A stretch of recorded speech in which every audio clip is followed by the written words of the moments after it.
The rolling sound of bells. The church was filling with people headed to Sunday school. The day the cold of winter began in the earnest. The band wrapped around my wrist changed from blue to white. In the end, the car wasn't accepted, but the next day, into my hands, maps were delivered. Why was it that I wanted these? The exact reason, still not even I knew.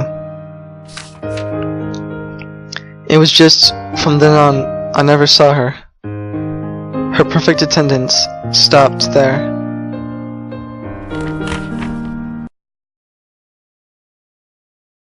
Those dazzling summer days. Burning sunlight and the sound of cicadas. Today also looked like it would be a hot day. The third summer I faced since the day I was first hospitalized. Of course, it's not like I was hospitalized the whole time. They were days interrupted with home and outpatient care. It's been half a year since they last came. The time I spent wearing pajamas slowly grew, and as if in direct proportion, the number of people who came to visit me shrank. At first, classmates came to visit me every day. People there were once called friends, but now they had turned into acquaintances. Even if I met them on the street, they'd leave after exchanging a few words of greeting. Soon, those acquaintances will turn to strangers, and someday, I'll probably be erased from their memories. It probably makes them uncomfortable. For people who live normally, my very existence to them. Even if they meet me, it probably doesn't raise their spirits, and probably the same goes for thinking about me. And so, I think they've decided to erase me. Yet, whenever the end of the school day came, every day I continued to watch for someone to come. And then, after half a year of waiting, I stopped looking outside. Finally, I remembered to close the curtains, accept the fact, guessed at the reason. After 3 years, even I came to understand. It's not that they had forgotten about me. It seemed they made as if from the start they never knew me, never saw me. As if there had been nothing there to begin with.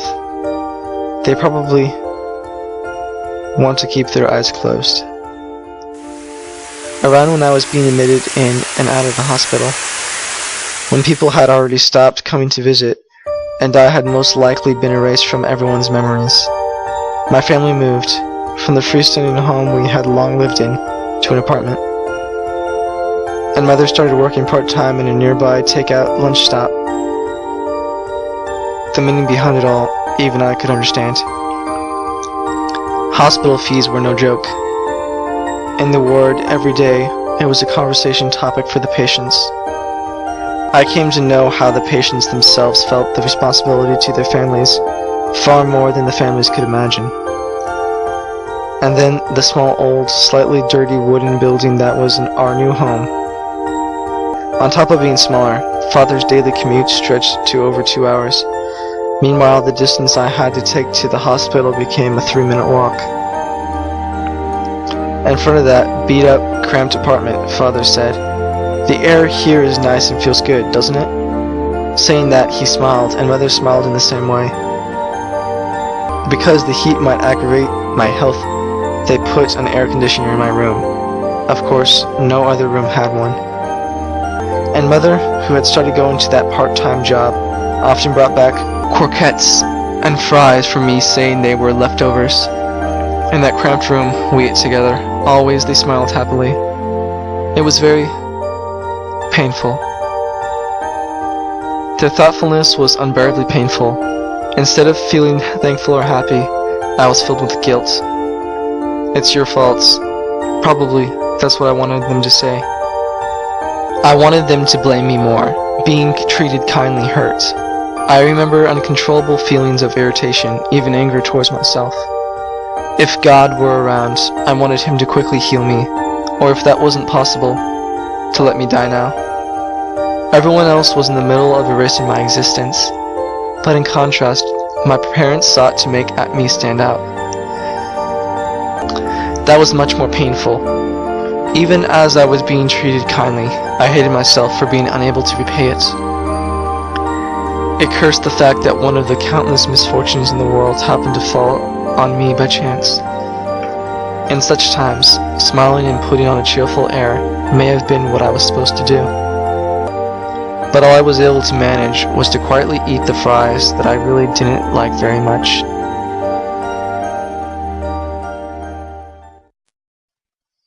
There was no silence in the air. The burning sun and the cries of cicadas. When the white, rainy season clouds cleared out, it had turned completely into summer. After being readmitted to the hospital for the 9th time, finally I was discharged. But that wasn't the end of things. The word discharged also meant until the next time I was admitted, the beginning of a long life of outpatient care.